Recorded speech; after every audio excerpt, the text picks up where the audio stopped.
Good morning. আজকে আমি তোমাদের ভারতের ইতিহাস প্রাচীন যুগ নিয়ে আলোচনা করব। গুরুত্বপূর্ণ প্রাচীন প্রস্তর যুগের স্থান, অবস্থান এবং স্থানের নাম: পাকিস্তান সোহান উপত্যকা, জাকোবাবাদ, সাংহা গুহা। কাশ্মীর পেহেলগাম। রাজস্থান দিদওয়ানা। গুজরাট অরসাঙ্গ উপত্যকা। মধ্যপ্রদেশ ভীমবেটকা, হাতনড়া, আদামগড়।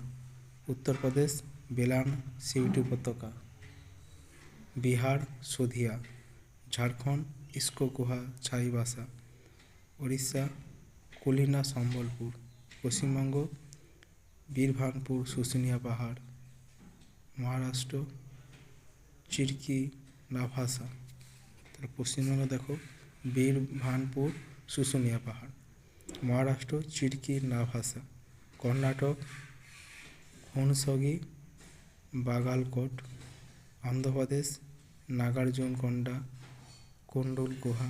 তামিলনাড়ু আতিরামপাক্কাম পল্লবরম। উচ্চ অন্তিম প্রাচীন প্রস্তর যুগ আপার প্যালিওলিথিক এজ। এই সময় ভারতের নদীগুলি উপদ্বীপে অনেক জীবাশ্মের একত্র সমাবিষ্ট হওয়ার প্রমাণ আছে।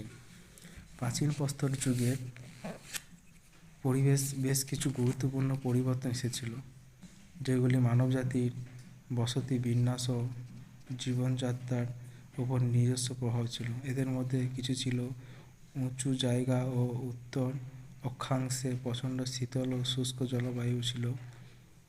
উত্তর পশ্চিম ভারতে মরুভূমি বিশাল বিস্তার ছিল। পশ্চিম ভারতে জল নিষ্কাশন ব্যবস্থা প্রায় অচল হয়ে গিয়েছিল এবং নদীগুলি পশ্চিম দিকে ধাবমান হয়েছিল। আগে ভারতবর্ষে প্রচুর জায়গায় গাছপালা ছিল, কিন্তু প্রাচীন প্রস্তর যুগের শেষের দিকে এসব ধানের গাছ অনেক কমে যায়। দক্ষিণ পূর্ব তামিলনাড়ু, সৌরাষ্ট্র, কচ্ছের উপকূলবর্তী অঞ্চলে কোয়ার্টারজ কার্বনেটের নিচু পাহাড় বালিয়াড়ি তৈরি হয়েছিল, যেটি সমুদ্রের উচ্চতা কমিয়ে দেয়। শেষ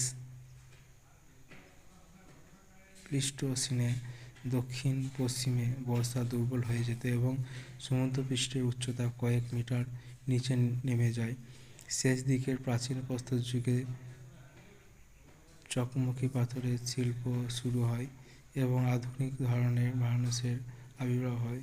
শেষ দিকের প্রাচীন প্রস্তর যুগের স্থানগুলি ভীমবেটকা ভোপালের দক্ষিণে আবিষ্কৃত হয়েছে। এটি একটি পর্যায় থেকে